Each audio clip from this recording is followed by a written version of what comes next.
Hi, good evening po. Ang i-discuss ko ngayong gabi ay kung paano na-discover yung mga powdered milk.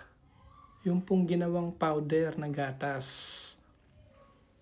Bakit inimbento? Ayan.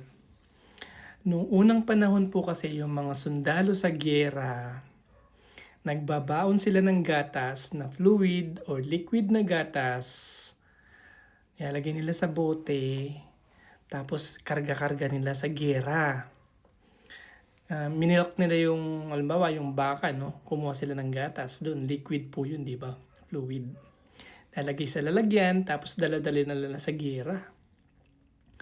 Ang problema dun sa gatas na yun, masisira. Kasi, tubig, gatas. Ilang araw lang po yun, di ba? Masisira na. Oh. Kaya yun yung idea na may nag-develop ng dry o yung powdered na gatas. O, di po ba? Alam niyo po yung gatas ng kalabaw, kapag ka po yun ay kinuha, gagawin po yung powder, ida-dry, ipapasteurize, para matanggal yung liquid portion. Ayan.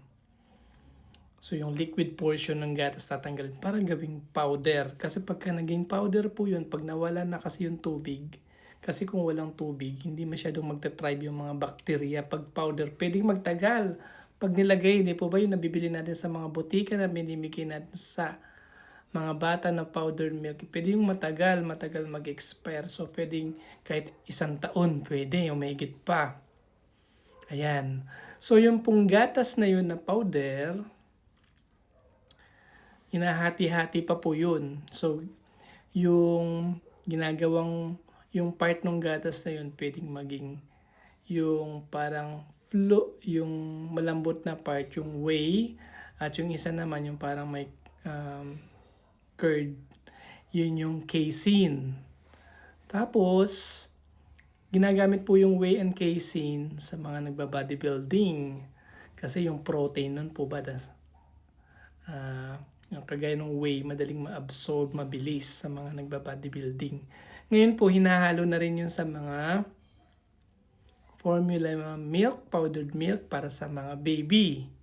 Tapos ginagawa pa nila yung fractionated whey protein para mahihiwalay yung alpha-lactalbumin, mga immunoglobulins, lactoferrin na kailangan ng mga baby. So yung fractionated whey, ibig sabihin frinaction, 1/3, 1/2, 1/4, hinati-hati pa para madaling ma-digest, tapos ihahalo dun sa gatas ng mga bata para mabilis ma-absorb ng mga bata.